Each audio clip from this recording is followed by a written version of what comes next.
Ladies and gentlemen, we would like to welcome you to another Facebook Live where we're talking about generational wealth. Today, we have a great topic.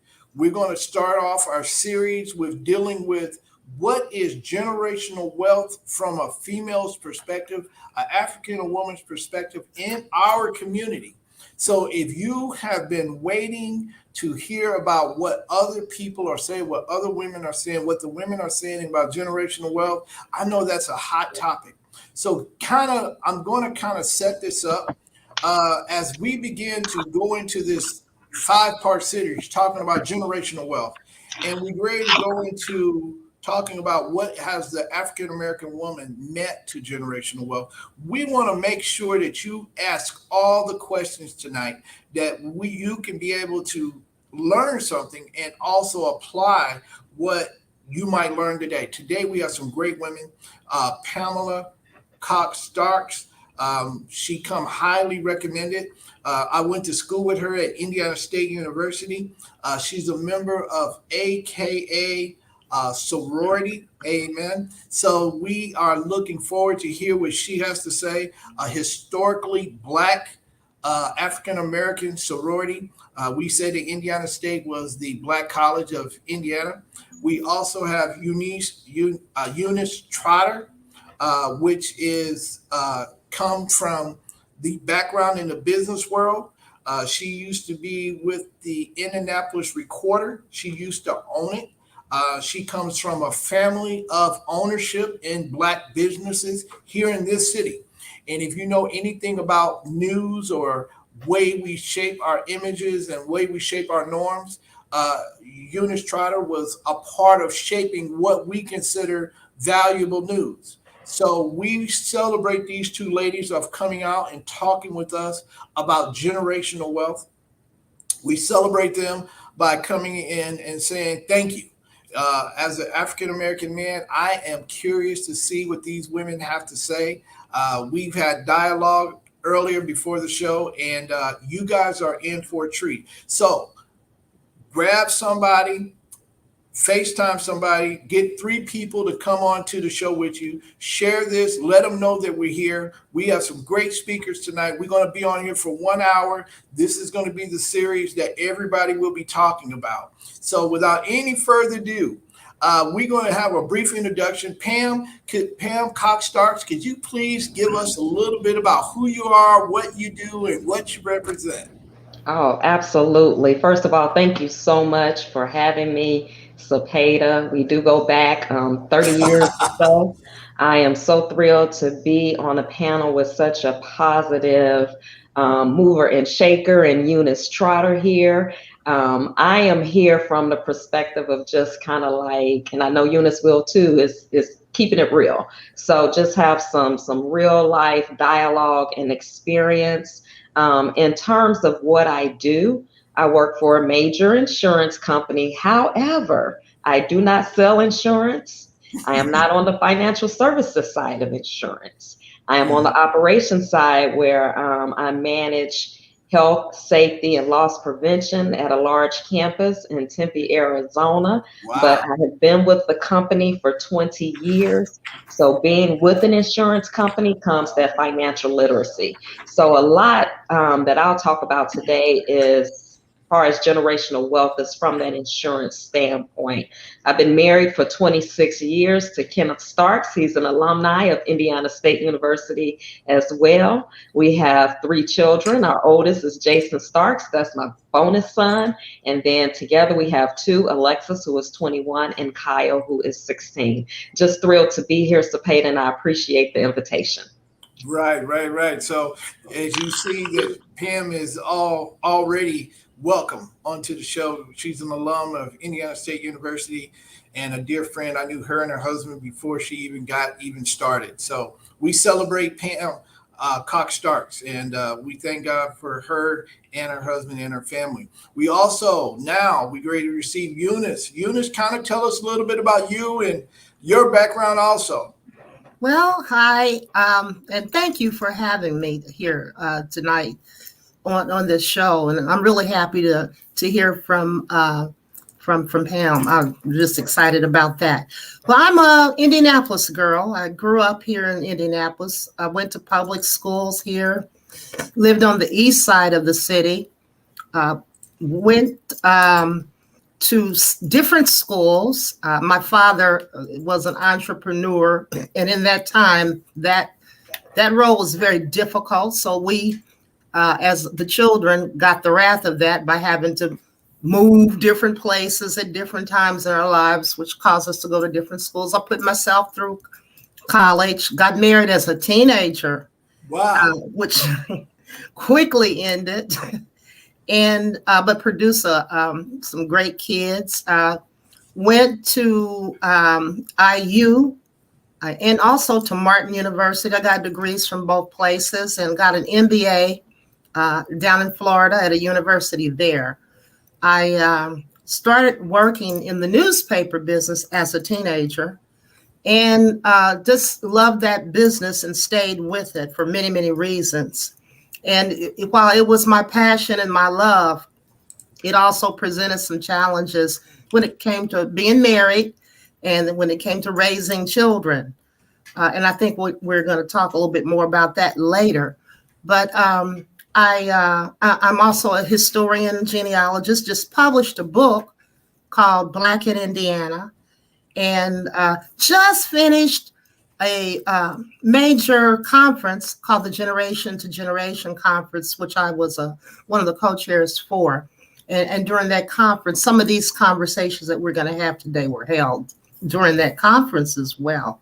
So pretty much that's it. I'm no longer married. My husband is deceased.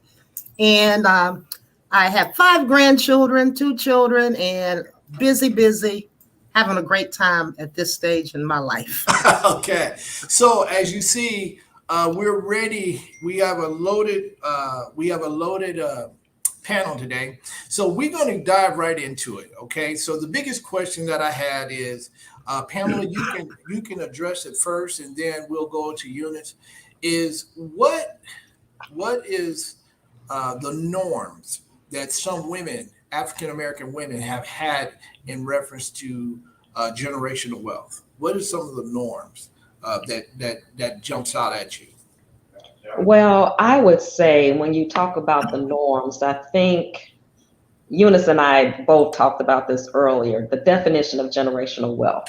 So what exactly is it? Sometimes when people hear it, they think it's a wealth of $100 million in the bank or in a trust somewhere. But that generational wealth piece is about assets and being able to pass that asset on to generation. So when you think about the norm, you can take it back to slavery when we were commodities as a people. You know, Black women was an asset to the slave trade. Now let's bring it to, let's say, the 50s and the 60s. The Black women was behind the Black men in the civil rights movement.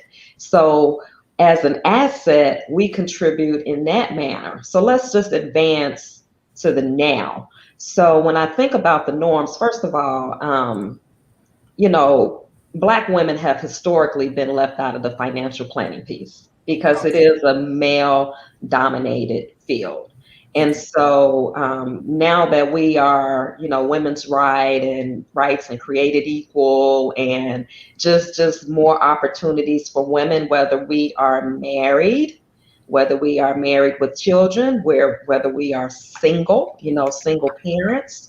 And in addition to being widowed, we are an asset. So when I think about the norms, I think about us, you know, learning more about financial literacy and financial planning. If you look at the aspects of a norm, like when we graduate from college, sometimes Black women, our norm is that material thing. So we need to get away from that so that we can build those assets. All right. So you say that because we were considered assets, do you think that we still play on that today? The way that the woman is valued in our community, do you think that we're still value her as an asset? Or you know, Cepeda, it kind of depends upon who you are and what you do, what you're into, because as soon as you said value, I thought about, the hip hop industry and how women and Black women are seen, the Megan Stallions and things like that. That's an asset to the entertainment industry, in which our bodies is an asset to Oh, get okay. paid. So, yeah, I think that still plays out today. Eunice, from a business standpoint, because we know that you were very heavy in the in the business world, do you think that we still have the same norms that we have back in the 60s that we have today? Well, back in the 60s, I don't think as many women were in business as they are today. And I think that evolution of us coming into the business world as entrepreneurs with legitimate businesses that have all the paperwork and so forth, has accelerated over the decades. However, even in the 60s, 50s, 40s, 30s, 1850s, Black women have always been entrepreneurial, from selling jelly to taking in laundry in their homes to doing hair in the kitchen to, selling cookies to on and on. I think that we as Black women have always been entrepreneurial and contributed to the generational wealth of our families. And I say generational wealth lightly because it was more like survival wealth. We weren't able to accumulate assets at that time, even for the most part, even today. Most Black women and men too do not own businesses, do not have bank accounts, where they can write 5-figure, 3-figure checks, So, it kind of depends. I think, as Pamela said, which women you're talking to and where they are. It depends on what they have done to prepare themselves. Did they get educated? Have they been vetted and experienced? Do they have mentors? Do they have someone who has their back, so to speak?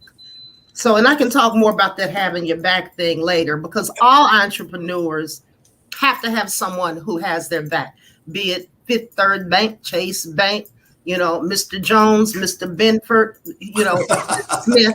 You need that in order to be your mom, your dad who has that wealth, to be able to be successful yourself. Okay, so from a business standpoint, I'm going to ask this to you, Eunice. What are some of the behaviors? And I think this is a good question. What are some of the behaviors that we see today? Because when you ran your own business, when you ran the newspaper, okay, what do you think was some of the behaviors that you had to exhibit in order to be successful with that particular paper? Well, the same behaviors any business owner would exhibit, but being a woman, in particular a Black woman, there was a need sometimes to man up, so to speak, and Okay. and I say that not lightly.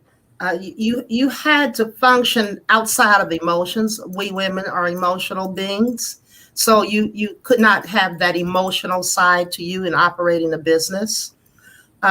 You had to be able to deal with challenges to your authority. Okay. And those challenges could come in many, many different directions, internally and externally. Okay. You had to be able to juggle like no man in business typically juggles. Okay. You have to take care of home, take care of business, and everything in between. I remember that commercial, the Angelique commercial. I can bring home the bacon, fried up in a pan, never let him forget he's a man. Yeah. I'm a woman, Angelique. So you had, those habits, those characteristics are real. And even today, I'm sure that women who are in business, who are business owners, are finding themselves in that same kind of situation. Okay. Pam, being in the corporate world, okay, as an African American woman who's been successful, right? Uh, do you see there's any habits that you had to change or anything that you had to change as a Black woman in order to maintain your relevance in our community and in the corporate world? To maintain my relevance in the corporate world and maintain my relevance in the community is all about engagement and involvement. Mm-hmm. And so, being in the corporate world, there's always, there's a culture. There's a culture, there's philosophies, there's things that you need to do to remain competitive. So as Black women, we can't stand in the background and wait for somebody to do it for us. We have to take the initiative and get that mentor. And I'm just talking about, myself, what I've done is mentoring. It's so important. Getting a little feedback. Okay. Yep. Mentoring is so important. You look for that person that is achieving success in the business world and then follow and learn from them. So that's how I've maintained my relevance, just being engaged, putting myself out there. Actually, before I started with the insurance company I'm with now, I was in manufacturing, which was, I can't even say predominantly, it was all white males that I worked with. I would go to conferences and I would be the only Black female in a conference. My major is industrial health and safety management. So just heavy, manufacturing and OSHA type of things. But I never let that, I was never intimidated. And I never sat in the back of the room at the conference. I always made sure I went to the front. I always made sure my voice was heard. So just maintaining that relevance. And I hope I answered your question there. Yes. I do want to go back to something that Eunice had shared, because I'm all about the statistics and her being a business owner. But did you know, audience out there, that first of all, despite the fact that money may seem complex for women and men, it's a male-dominated field, we tend to outlive our partners, and women business owners account for more than $8.6 million in business and control more than 14 trillion in assets. Y'all hear that? Did y'all hear what she just said? Say that again, Pam. Women business owners account for more than 8.6 million businesses and control more than 14 trillion in assets. 14 trillion in assets. So when we see people coming into our community and starting up businesses, we see why now. Because the Black woman has 18 trillion dollars in assets. 14 trillion dollars in assets. So we got to understand the wealth that we have in our own community. We ain't got to go outside. We ain't got to go to the suburbs. We can look at our own community. And Pam brings out a good point. Not only is she relevant, but she's also giving you statistics on how we are relevant. So I salute our sisters for having access to that amount of capital. That's why the Black man, in my view, and I can speak from an African-American man, why we're relevant. Because we have that virtuous woman that we speak about in the Bible, from those who are Bible scholars. We have that virtuous woman that know how to make our name great in the gates to the tune of $14 trillion. 14 trillion, not million, trillion. That's something that's not talked about in the news or on TV or on the radio or in the videos. We always talk about the crime in our community, but we don't talk about the celebration of $14 trillion in assets, not in debt, so I celebrate that. So that's a good point, Pam. Eunice, did you have something to say on that? Oh, yeah. I mean, that's great information to get out there. And, and I think that one of the assets of the Black woman is our ability to, take a fish and feed a village. Wow. We are able to stretch a dollar like I don't know anyone else. Mm-hmm. We are able to take, what we have and make what we need. And this comes from generations of having to do that. And personally, I know I took that same ability, if you will, into the business world during my time, even today, because I still own a business today. I still stretch that dollar. And, I just wanted to put that out there because without that ability, I think that number of businesses that Pam just cited would not be where it is. Well, okay, so let me pivot down another avenue now. Now, we understand that the woman has been the backbone of our community, right? We have grandma and grandpa, and we understand that. And that 14 trillion just stuck out at me. But what do you think? Where do you think we went wrong, or did we even go wrong when we talked about the African American woman being relevant? Do we celebrate her, or do you guys feel celebrated by us black men as valuable assets to us in our community? Do you guys feel like that? Well, I'll jump in on that because I had Okay. personal experience with that. Just Okay. during my days at the recorder, I had to put in some very long hours, 15, 18 hours a day. My children were teenagers at that time. My husband was very traditional, and he was accustomed to me being a traditional wife.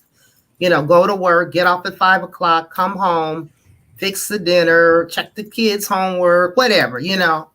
Well, when I became owner of the recorder, that I could no longer be traditional in the same way, and it created a lot of marital issues for me that threatened my marriage. So that is one of the major reasons that I sold my interest in the recorder, because my husband wanted me to be the traditional wife. Work, yes, make money, yes, but come home and do the traditional things. And so I found myself burning both ends of the candle, so to speak.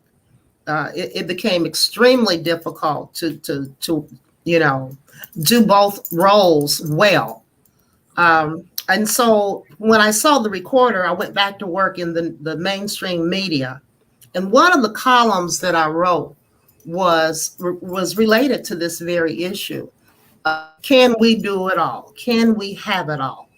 And Wow. Can we have it all? Can we have it all, Eunice? it's difficult. You've got to be on the same page as the man and the woman. Have to be partners. You cannot expect traditionalism when you have a female who is an entrepreneur, or even for that matter, a corporate employee, because the pressures are just as immense in the corporate world. I've worked in the corporate world too. So I think that a lot of times we as women, particularly Black women, are forced to try to do it all. And it's making some of us ill, Wow. emotionally, financially, physically, mentally. And then you see this explosion of divorces because we can take care of ourselves financially, but all those other burdens that come along with trying to do it all and not having that support from our men becomes too much to bear too often. Okay. Okay. So am I hearing this correctly, Eunice? So one of the things that we need to do is, as men and women, and celebrating our women in our community, is to celebrate their ability to transform us into. We need to support rather than try to conform the African American woman to be in a box, because we're no longer received in that box that we traditionally have, where she stays at home, takes care of the kids, and she doesn't have an identity in the community as far as being like Pam so eloquently spoken. We were just an asset. Her value is more than just in the home. She can go outside of the home and help build up her house too, right? Absolutely. Particularly when you're married, you have a partner, you have to be on the same page. Okay. So therefore, the man has to be willing to go wash the dishes, or Okay. or go to the store, or pick up the kids, or change the diapers, or all of those things that require your home to function well. Okay. And if you don't have that, then your home is going to suffer, and your Okay. marriage, and you. Okay. So transitioning this into what can we do to prepare ourselves for generational things that finances. Okay, let's pivot this to finances now. So we understand that having a home where the woman is celebrated is a part of being able to transfer that house or that business to the next generation, right? So what type of behaviors do we need to create to be able to train up our children and our children's children for the next generation? What are some of the things that we do now that we got to do a better job at with making sure that our children are receiving something more than what we have? Yeah, so Pete, I'll start with that. I would say that it starts with financial literacy education. Okay. And you jumped right into finances, and I had so many different things in my journey that I wanted to share because I know we have a wide audience out there, a diverse audience out there, and I want to be inclusive. So there's something that I want to point out. Eunice talked about the household where you have a career, male and female, a married couple, and the goals that they have to continue to communicate and drive, and what she brings to the household and what he brings to the household. But I want to talk about the asset again of the Black woman, and I want to talk about that asset where it's a woman that works in the home. So the stay-home mom. We sometimes forget about the value of the stay-home mom. Okay. So if you have that husband, that's the breadwinner, he's working his tail off, 9 to 5. He has a lot of duties outside of the house. He may not have a lot of energy when he comes home. He may overlook the value of that woman that is taking care of their children. It's not his children. It's not her children. It's their children. And, she too is valuable. She too should have life insurance, because if something happens to her, that husband, how is he going to be able to take care of those kids? So let's just say she wrote down everything she does. She's the housekeeper. Okay. She's the nurse. She's the teacher. Put all those salaries and those bits and pieces together. She's the beautician, what I'm saying, and transportation. So all of that is value. Mm-hmm. So don't lose sight of the asset and the value of the Black woman, whether she's working in the home or outside of the home, or she's a business owner. Okay. So with all those things, do you think that we are equipping our next generation to be able to function in that way? Are we creating our young kids, our young daughters, our sons to be able to, one, receive a woman like that is an entrepreneur, that has her own identity, that has her own, we're not celebrating the WAP, we celebrating the mind. Are we doing that today to train up our children in that way? And if not, what do we need to do realistically? Well, I'll go ahead, Eunice. I would say this. I would say first that many of us we are doing that. But one of the big assets of our community, the church, is missing from the lives of many of our children. And some of that is tied to the fact that everybody's working, and on Sunday it's laundry day, do hair day, cut the grass day. And that is really adversely affecting our kids. Yes, families do teach their kids, morals and values and other things that will positively build up their character, that will allow them to have a good work ethic and so forth, that will allow them to become entrepreneurs and be successful. But I think that just far too many are not. And you see some of the consequences of that on a regular. And of course, they are the minority. Okay. But we've got a lot of forces coming into play, like Love and Hip Hop Atlanta, those kind of media influences that are very damaging to be able to teach our young women and young men the way they should behave and operate within the village of our communities. Wow. So that's said a mouthful, because I told some of my brothers when I was talking to them, I said some of the things I can't say. Okay. I might think it, but I can't say it. And you hit it right on the head. Some of the images that we have. What do we think about some of the images of and I'm just going to throw it out there, and you, either one of you guys can address it.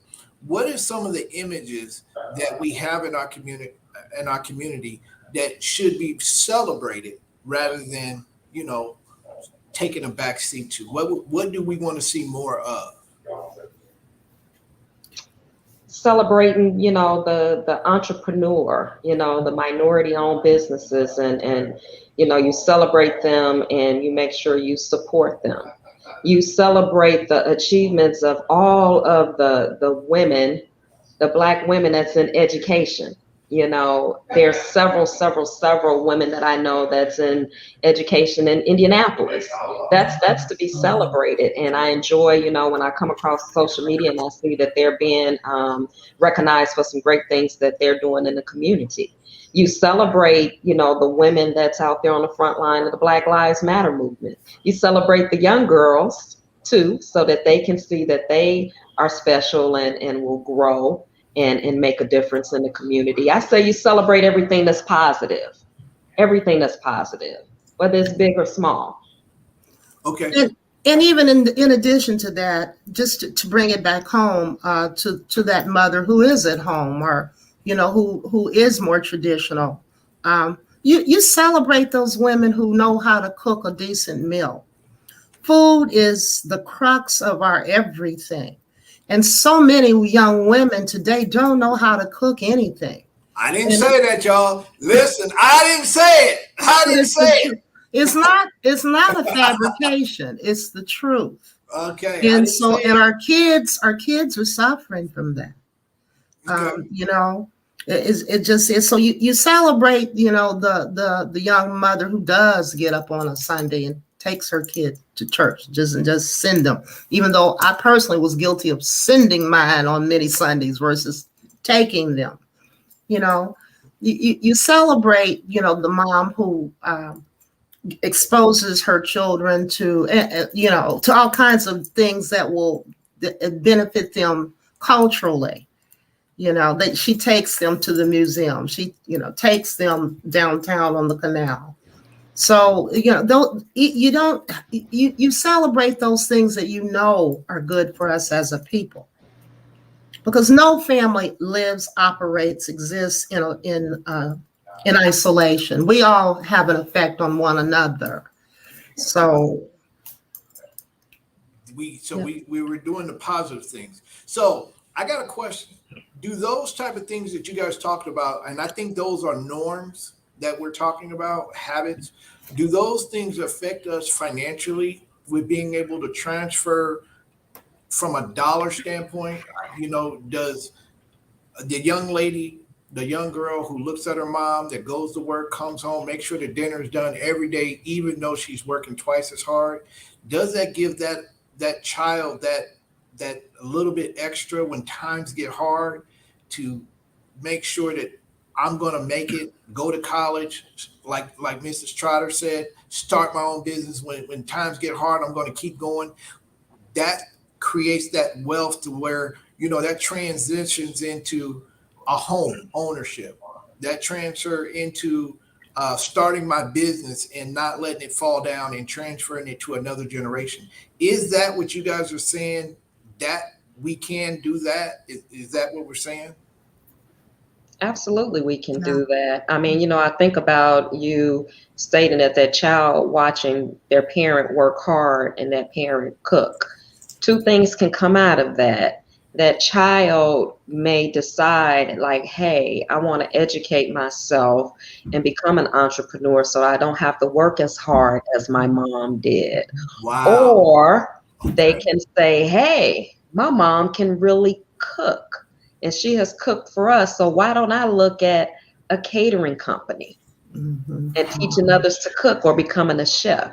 So many things can be built out of that experience. I'm one that really believes that children live what they learn and they learn what they live. You know, they learn what they live and they live what they learn. So that's just a good example. Okay. Okay. Good stuff. Well, growing up in my household, my dad was very traditional, and my mom was too. She was more or less a stay-at-home mom, although she did do domestic work a couple times a week. So she was there being an asset to the family financially. But one of the things that my dad wanted us to learn as girls in the family, and I have sisters, is how to support the man, even if it means passing him the hammer while he's on the ladder. We need that hammer. We need your help. And so he taught us the various tools, the various wrenches and screwdrivers and, so forth, so that we had some knowledge of those things. So one of the things that I've done down through the years since I've been in my 20s was flip properties. Okay.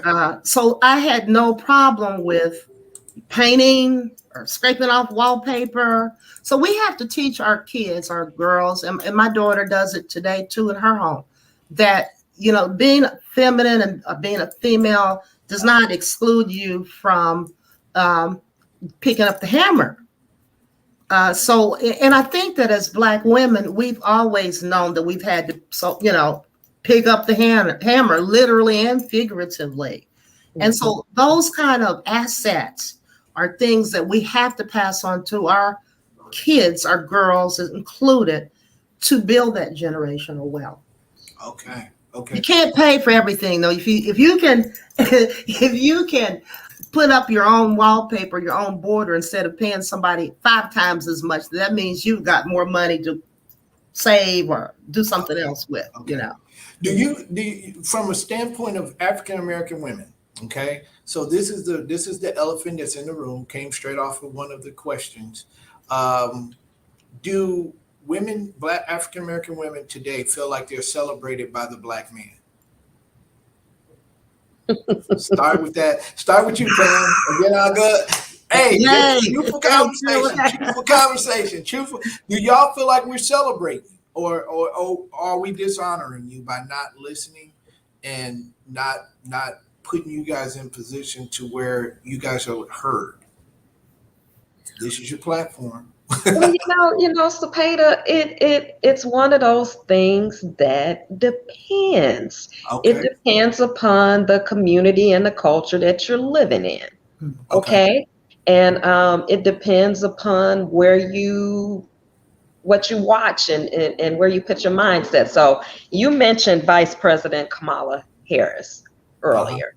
And so there were, so many advocates for her, but I saw a number of Black men against her because, 1, she's married to a white male, or 2, her practices in California by following the law. They said she put so many Black men in jail. Mm-hmm. So, that was disheartening, because I read more into her statistics of what she did. What she did, she was following the law. If you break the law, you have to pay. But they're like, no. She went out, went after the Black men. So when you see things like that as a Black woman, I don't feel celebrated, because I am she and she is me. Correct. Okay. But on the other hand, the community in which, I live and I come from, we're alumni buddies. I would say that, Indiana and folks like that, they celebrate Black women. They celebrate Blackness. I hear them say it. I see them do it. All right. So it's important. Pam said a good thing here. For the audience, it's not just good enough for us to talk about it. Pam is saying you have to show it. And we have to support it. We have to embrace it. We have to love it. We have to search it out. Sometimes it's just, searching it out. Because I think at the end of the day, we do celebrate. We do want to celebrate. Okay. But we got to present ourselves in a way to where it's okay to celebrate her. It's okay to celebrate the Kamala Harris, regardless. That was her occupation. So we still have to celebrate her because she come from us. at the end of the day, she still comes from us, and we gotta love her anyways. And so a lot of times we support things that we don't necessarily agree with. I didn't agree with all of our presidents, but I still supported them. And so I celebrate her also. Eunice, I know you was going to say something about it also. Well, I have very frequently been celebrated by Black men. Okay. And I really appreciate that. That's my personal experience. Okay. I do see many, many instances where that is not the case for women in general, Black women in general. Just like Pam was just saying, a lot of the men that I know too were very negative as it relates to our vice president. And I have discussions with them saying, she's the first Black woman. And they would say, she's not really Black, that kind of stuff. But I'm going to be hard on us because I am seeing more and more of Black women not celebrating each other and themselves. And again, there's that media influence there, where, we are referring to each other as bees, and you think about the definition of a bee. How is that endearing to call another woman that word, that name? I see us all, in stores being boisterous, using a lot of profanity. Now, these are grassroots people. I live here in Indianapolis in the hood. So, and I've lived, up north and every other place too. But currently now, my home is in an urban setting of Indianapolis. So I get to be with the people, so to speak, the masses. Mm-hmm. And I just see too many examples of us having such low self-esteem and such low regard for ourselves, and allowing ourselves to be victimized in so many ways, even by our own men, that is heartbreaking. With domestic violence, for example. Is that a celebration of Black womanhood? Absolutely not. The numbers are up. I don't know them, like Pam was able to cite numbers, but I do know they have increased. And whether it's because of COVID or whatever reason, they are up. So we still have a lot of work to do in terms of us as Black women appreciating one another and loving one another and just appreciating ourselves. And when we get to that point where we can love ourselves and then others, you're going to see a power like you've never seen before. Believe me. All right. When we come together, we just, it was just a bunch of women doing this G2G conference that we just came through. It was mostly women, and we pulled it off big time. No glitches. It was great. So, when we come together, we can do anything. Well, and we're talking about generational wealth. So when we start getting our confidence up, when the Black woman gets her confidence up and she celebrates, you're saying, Eunice, she celebrates herself instead of the validation from somebody else, right? She has to be able to validate herself. All because too often it does not come from outside. If you, encourage, there's a spiritual song that goes, encourage yourself. Mm-hmm. And so you have to be able to encourage yourself and push yourself. Because even from your home, from your family, from your husband, you might not get that encouragement. So you've got to have that confidence. And that comes from a good, solid foundation. So as mothers, we have to raise our girls to believe in themselves, to know that they can do it. All right, so whatever it is. I often say the cavalry ain't coming. Okay? No, it's not. The creek is rose and the levee is giving way. It's up to us to save us. That's right. So one of the things that I was criticized for is that, we always say that the Black man is the head of the house. And they wanted to have African-American men on first. And I said, no, I'm going to have my females on first because I was raised by my grandparents. And my grandmother and my grandfather was the center stone for my family, right? My grandmother used to clean houses and my grandfather used to work for the city. And one of the things that was glaringly true to me is this. There was different, even as I began to talk to other people about roles, and they was like, don't talk about roles. Don't talk about roles because women don't want to hear about those roles. And so I disagree. so I said, well, everybody has a role to play. Yeah. Everybody has a role to play. And as I began to think about how I was raised, there was defined roles in the home.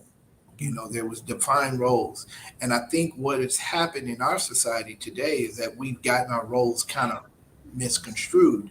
And it affects our kids in a way that they're confused because we don't know what role we play as adults. So how can we generate that generational wealth? The business, like you was talking about, Eunice, how can you effectively run a business and transfer it to the next generation? I created my business, Mad Capital Investment Group, MA&D. Those are my three children, Mariah, Ariel, and Dominic, and they're going to inherit this, right? So how can we transfer that generational business to the next generation if the kids are confused on what their role is and them stepping into it?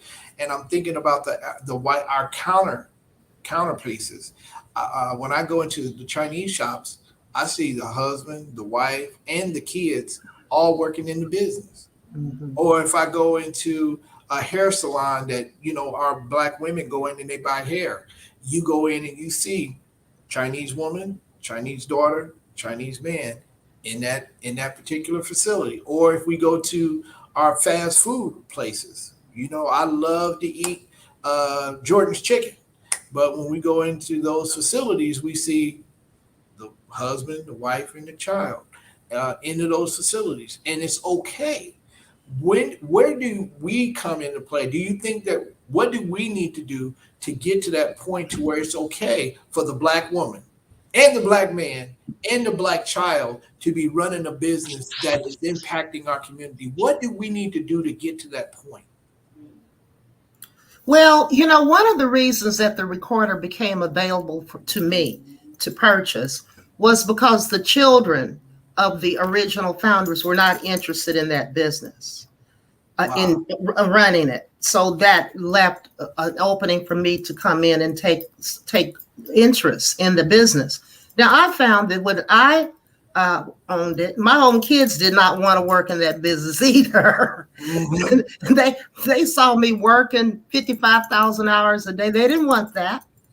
So unless you start your kids out early, young, because see, again, my kids, when I went into the recorder, they were teenagers. So they had already formed their personalities and all that. I couldn't beat them into submission. Although they spent many hours there. I tell my daughter, she learned how to operate a computer working there. So, you got to start young with them. You have to start your children out at a very young age and understanding the value of entrepreneurship, of wealth building. And they've got to see examples of the payoff, because if they don't see nothing but the struggle, it's not a pretty picture that they want to, paint themselves. They'll go to school, they'll go into corporate America, whatever, but they won't want to do that, which is causing anxiety and fatigue and illness and death even. So. Hey, Pam. And yeah, what was good? I was gonna say I'll share from the corporate America and the community perspective when it comes to Black women and the generational wealth piece. So first of all, right now, and this is another statistic, and we know that men, make more money than women. So for every dollar that a male makes, women are getting paid 82 cents. And then when you get down to the Black and the Latina woman, she's getting paid 62 cents on that dollar. So what are we doing with that? And what do we do with that money? And how do we build the generational wealth there and that capital? So we do have to teach our children at an early age about finances. So I think about this great penny bank that my children have. It had 3 tiers. One was for a portion you save, a portion you spend on some fun things, and then the other portion, so think a third, a third, a third. The other portion was either tied to the church or some type of contribution to a nonprofit organization. So you teach them the savings piece and how to make decisions about that money. And so I just kind of want to pivot into the insurance side of things, again, hitting that corporate America piece. So this is just really, really important. And I do encourage our audience, to go out and see an insurance agent, be it State Farm, Liberty Mutual, whomever. Go out there and talk to an insurance agent, because we started this broadcast out talking about us as an asset. And so one of the things with insurance is that you're investing in yourself and you're investing in generations to come. So should you have a premature death, your spouse or your children don't have to worry about those finances based upon how much the face value of the policy is. So the biggest thing that I want people to take away when it comes to insurance, if you are employed, your employer has life insurance, group life insurance for you, and it's pennies on the dollar to get that. Okay. But once you become unemployed, if you leave that company, you don't have that life insurance. Okay. So you have to make sure you have insurance on the personal side. And there's several policies. There's a whole life policy, which is an investment arm. It insures your whole life. You have your universal life, which is, that's another investment arm. You can borrow against these policies for emergencies or whatnot. So you're creating that cash value. And then you have a term. So term is where the big money can be brought. But the thing about the term insurance is that you have a specific term, whether it's 1 year term, a 10-year term, a 20-year term, or a 30-year term. When that term turns out, you are no longer insured. So it's very, very important that you get a permanent policy. Term insurance is cheaper for you if you want to do like a multi-million-dollar policy. So that is an investment because you're an asset and you're protecting your property. One thing I don't want my family to have to do is create a GoFundMe if I pass away. Well, y'all hear that? Because Pam talked about it. She said, men, I'm speaking as men, one of the ways that we can show that we love our women, okay, we can make sure that they're secure financially if they decide to leave. If we leave, that once we leave, they're still taken care of. One of the ways, like she was saying, one of the ways that we can show that we love our women, okay, is not how big their butt is or how much makeup they have, is what are we giving them to be able to sustain themselves when we're gone. Okay. And that is one way that we can love our African-American women to no end. To, as my grandmother used to say, Cepeda, I love you to the moon and back. So we want to leave something for our women. And the way that we can do that, Pam gave a great suggestion. You want to show me that you love me? Then give me a life insurance policy. So if something happens to me, I'm here. Okay. I don't have to go out here and struggle. I can be secure in who I am. That's another way of what we're doing. Like one of the things I say is that the cavalry is not coming. All right. The creek is rose and the levee is giving way. It's up to us to save us. Yes. And so these Black women are telling us how we can love them more. How can we love this Black woman who has over, as Pam say, the statistics that she came up with, over $14 trillion in assets. So how can we love her more than what we're doing? Create some life insurance policies to make sure that her and her kids are taken care of. Create a business to help her make sure that her and her children is taken care of. Now, I know that, my daughters don't want to be in my business also, but, I have a philosophy. If I paid for you to go to school, paid for you to have, 12 years of going to high school, then paid for you to go to college, you're going to give me at least 5 years. Good luck.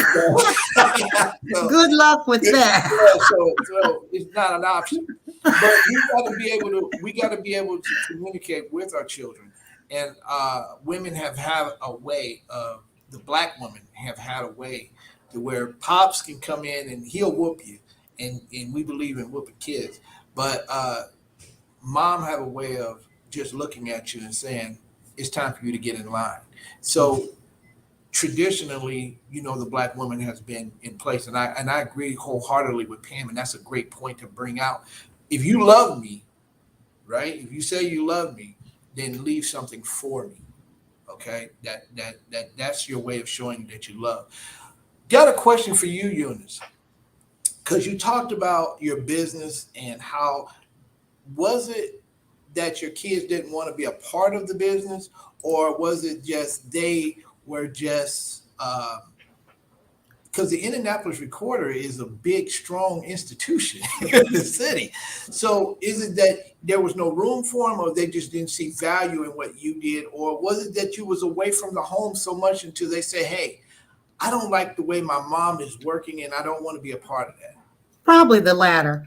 And the thing with my children is I took them with me to the recorder.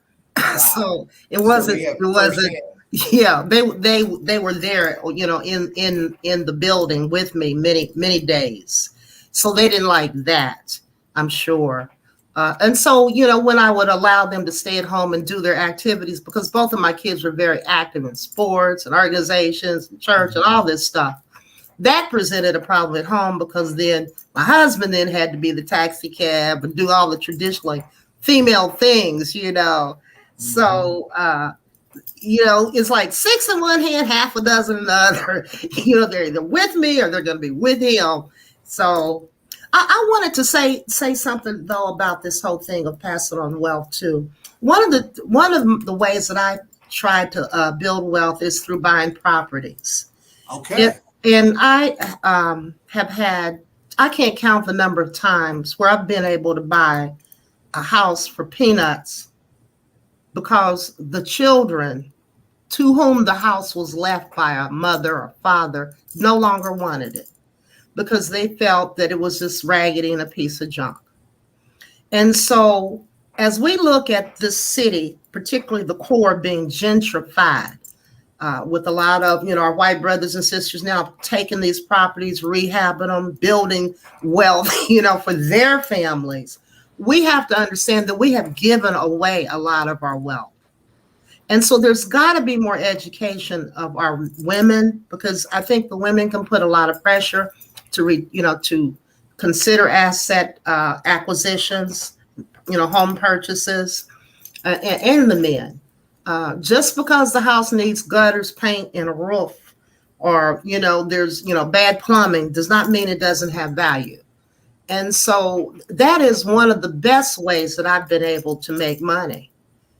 So now my daughter, we formed a little company, a rental company, if you will, and I named it after my kids. N for Nicole, E Eunice, N for Noah. So NEN Corporation. So when they were young, and but they really didn't want to be bothered with that, because dealing with property is work. Get your hands dirty. Yes. So they have to start young and know the value of it young. I'm often thought about, and we're ready to close up. We celebrate, like I was thinking of Steph Curry and his dad, and we had Dale Curry. If you in that environment, hey, I want to be like my dad, or I want to be like my mom. But when we're talking about intellectual or something of that not of that nature, then our children normally shy away from it. But today we're talking about celebrating the Black woman, and I thank you two young ladies for coming on and really breaking down the I want to say the paradigms that we have that we traditionally think that we have, because you guys brought up some good points. Not only did Pam say you can show me love by having insurance, Yes. but you can also show me love by owning some properties with me. Yes. and being an example to our kids, to where they realize that they are the ones who's going to inherit this house. Yes. They're the ones who's not going to have to work. And I often, and I'll share this with you, my youngest daughter just had my first grandson. My oldest daughter had her son, had my granddaughter early. She's the boss.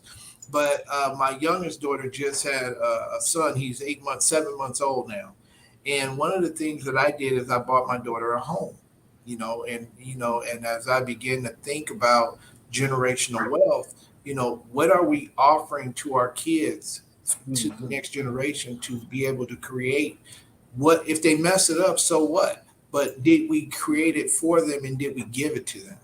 And I think that that's where the Black community has failed the next generation, is that we haven't transferred it.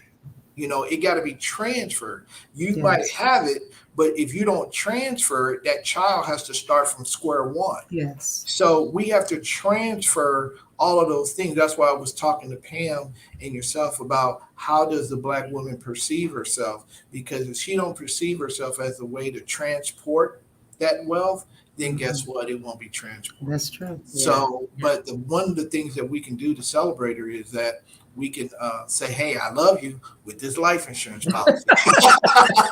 We can say, "I love you" with That's this a great policy. example. Yeah, so we can show them.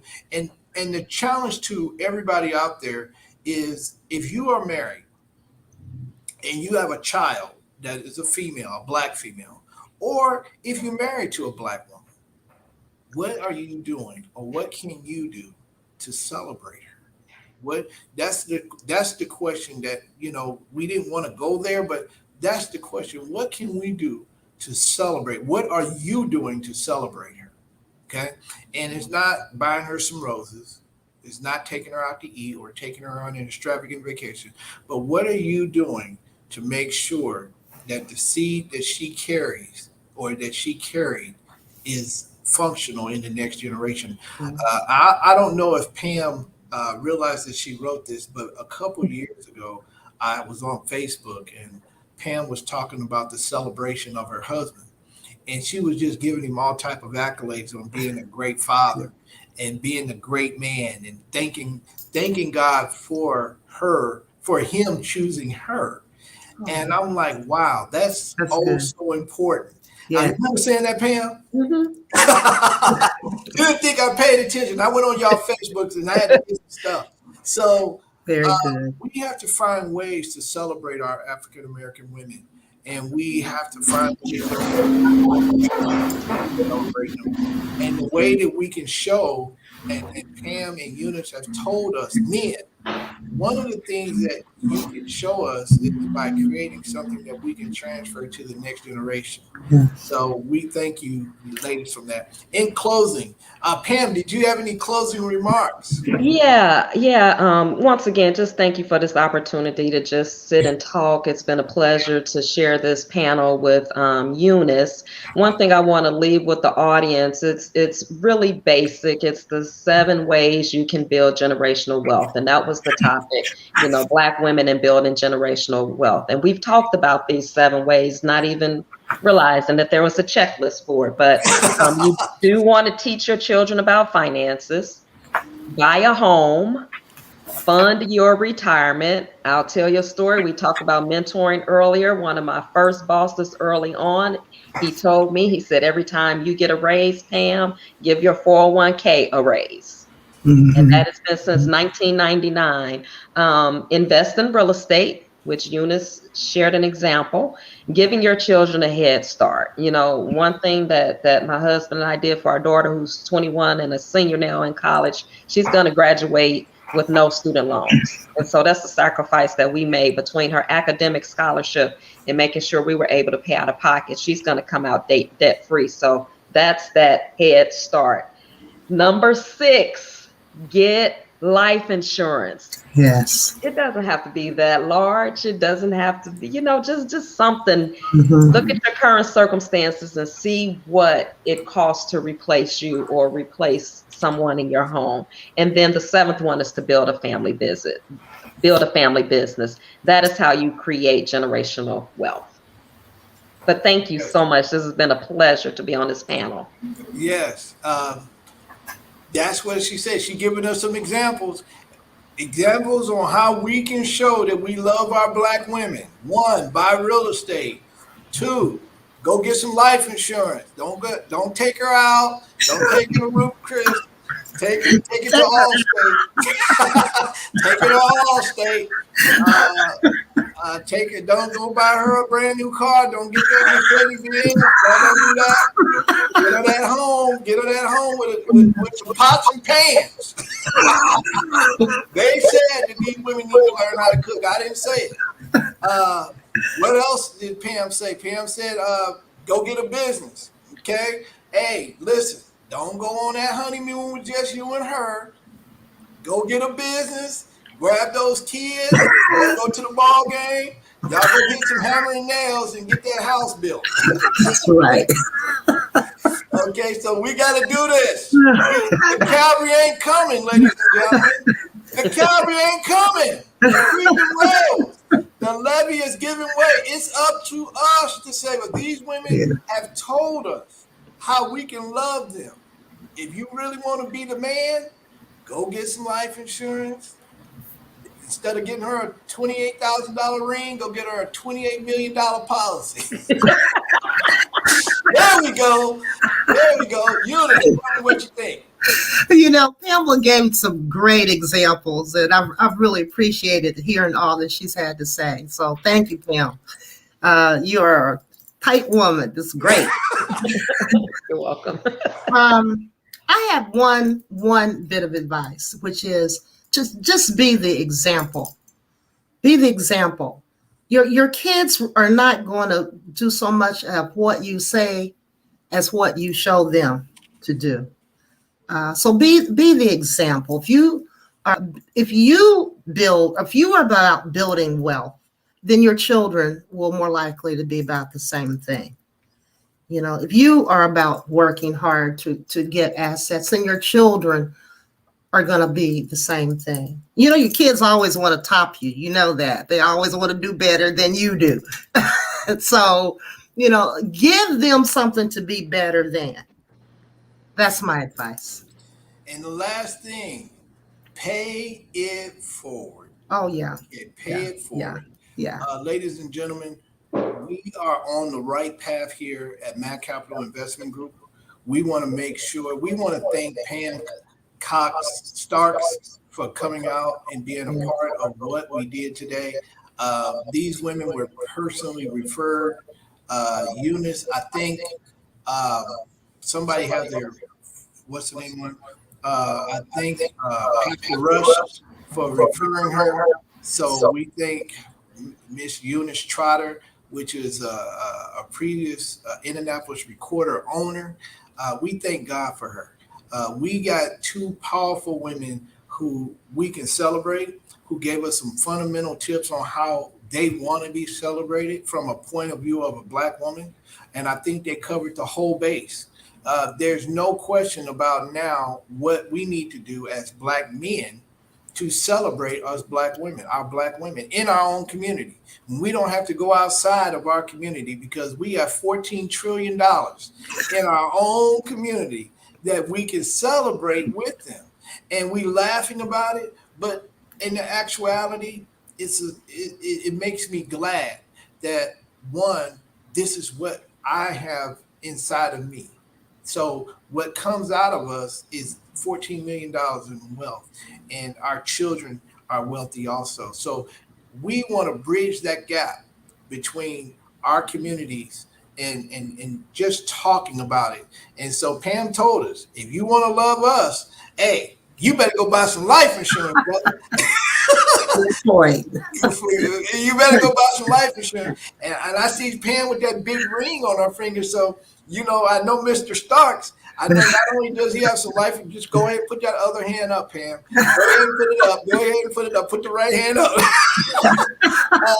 One of the things that, thank God for her, one of the things that we celebrate is not only do we have generational wealth, but we can laugh and have joy about what we're trying to accomplish. This is going to be a show where people can look back on and say, hey, listen, this is what I need to do to help transition my children into the next generation. And this is really what it's about. The cavalry is not coming. Nope. The is rose and the levee is giving way. It's up to us to save us, because guess what? When pops go out and buy that life insurance policy for mom, guess what that child is going to say? I see dad taking care of mom and mom taking care of dad. So the woman can expect that in the future. She can expect, well, I don't want you to go get me a gold chain to put around my neck. I don't want that. Give me something that's going to help me carry your children into the next generation. And that's generational wealth. Okay. So we thank Eunice for not just contributing in the Indianapolis Star, but I thank her for being a role model for us black men, to where this is how you're supposed to treat a woman that is successful. She didn't come on in here with all of her accolades, which we noticed she have. If you pick up the Indianapolis Recorder, it's been around as long as the Black Expo. So we celebrate her humbling herself. And, it was very easy to get these two to come on. It was very, very, very, very easy. Pam had me, and on my show, I just be transparent. They had me change the pictures up a couple times, but Pam was like, "Hey, let's do it." So next time Pam come on, she ain't gonna have me change the picture. But we thank God for Pam. We thank God for Eunice. Hey, the Calvary's not coming. The creek is rose. The levee is giving way. I thank our guests for coming on once again. This next Saturday, we're going to be in the community. Go on my Facebook Live. Go on my Facebook. We're going to be with my daughter Mariah, which is going to be at Meridian Apartments. We're going to be doing a back to school drive. The media is going to be there. We want to make sure that we teaching generational wealth to the people that's in an apartments. We want to make sure that they're can have access to home ownership. We know that we're coming out of the pandemic, and a lot of people are struggling. We want this to be a platform to where people can come and get solid advice. If you're in the dating game, Pam told you, one of the things that we can do is get that life insurance for that female. Be different, be different, be different. Mrs. Trotter told us, if you really want to wow us black women now, you better go create a business and you better go buy some houses. For me. If you really want to celebrate us. For me. So we want to make sure that we're celebrating us. They gave us some practical things on what we can do to help out our children. Okay, this is what this is about. This is what our children are looking for. I believe that if we start to do these things, the crime rate will go down. Less drugs will be sold in our communities. We will have less poverty in our communities, because guess what? If I go out and buy my woman a house, then my kids will expect the exact same thing. I'll say that again. If I go out and buy my woman a house, then my kids will expect the exact same thing. It's up to us to save us. The Calvary ain't coming. The creek is rose and the levee is giving way. If your kids is going to school, guess what? Pam told us. I said Pam told us this. You want to have your kid there debt free, because guess what? He just did. She is expecting her husband to make her kids debt free. Right. Think about that.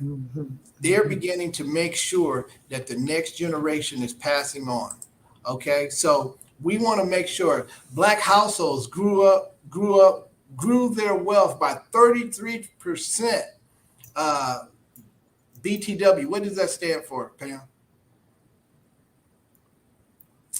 So black households grew their wealth by 33% between 2016 through 2019. So we started this show talking about the 1920s, 30s, 40s, 50s. Look at what we've done between 2016 and 2019. We grew our wealth by 33% compared to 3% growth amongst white families. So this is pre-pandemic. So it's important that we recognize the impact that the pandemic had on our wealth, and that we continue to grow. We're gonna, there's peaks and valleys, but we can do this as a black community.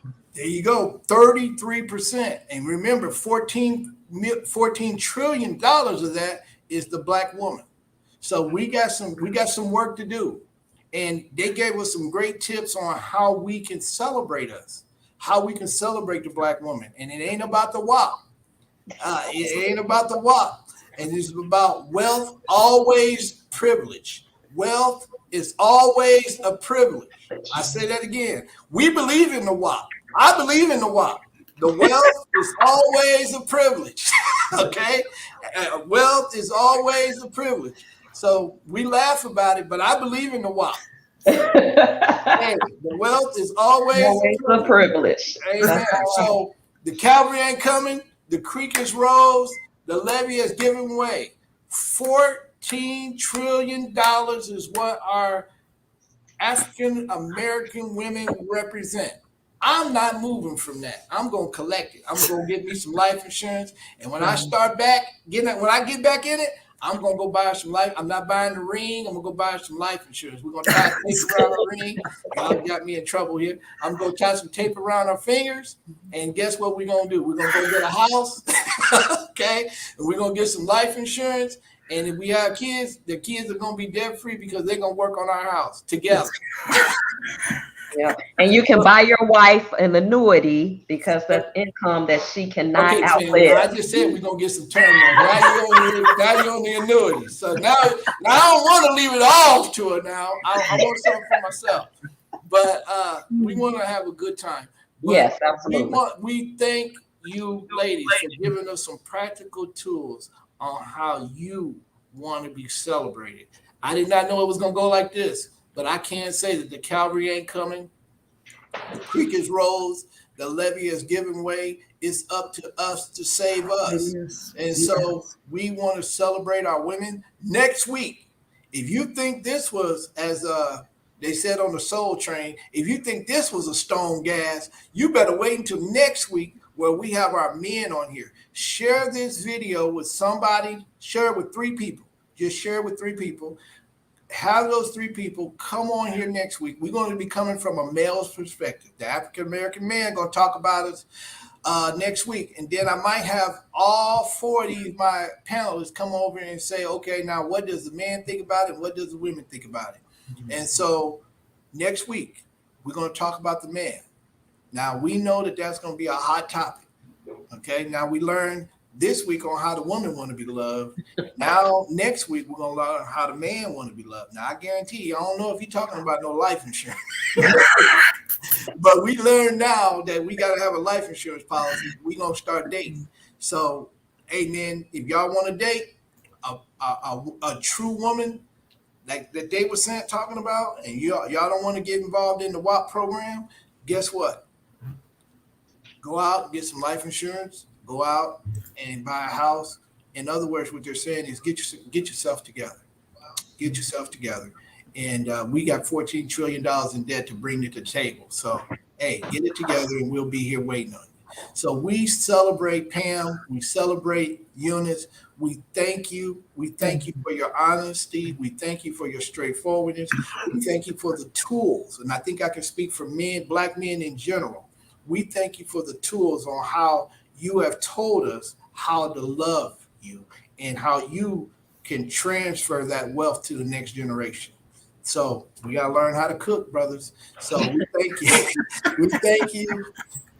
Closing remarks. Thank you, ladies, for coming out next week. Next Saturday, we're going to be at the Meridian Apartments here in Indianapolis. Next week, we're going to talk about men at 6 o'clock. Make sure that you tell somebody about it.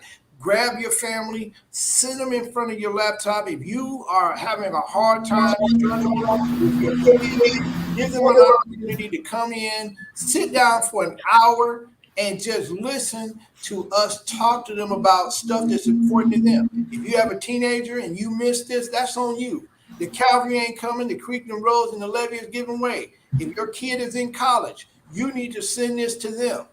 You need to send it to them, parents. If you are a single dad, you need to send this to your daughter. If you are a single mom, you need to be listening next week on how you can secure the bag. This is how we can do it. We're not making no excuses no more. There's no more excuses. The cavalry ain't coming. The creek and rose. The levee is giving way. Next week, we're going to have the men on here. And I guarantee it's going to be a stone gas now. You don't want to miss it. We thank Pam. We thank Eunice. We thank you guys for coming on and telling us how we can love you even more. I love my sisters. I thank you for Pam and all the AKAs that reached out and was saying, well, what's your page? What's your page? And I thank you for Pastor Rush and all the people that's coming out. Tell somebody about what we're doing. If you have a business, tell them about us. Tell them to inbox me. We want to showcase them. One of the things that I did is I want to celebrate Marquita. I want to celebrate Sharita Lacey. I want to celebrate Extreme, Megan Lynch, which are all women who have contributed to our website, who have contributed to this show. These were women that was on here previously. So, and we want to celebrate Jennifer that does the estate planning. I ain't gonna miss her out because I got to get her back on here. So we want to make sure that we celebrating our women. We thank you, thank you, thank you, thank you. Thank you. Time next Wednesday. Once again, I always end the show. The cavalry ain't coming. Freedom rose, and the levee has given way. It's up to us to save us. Get in the game. Turn on the show. Celebrate our women. Go out and buy a life insurance policy.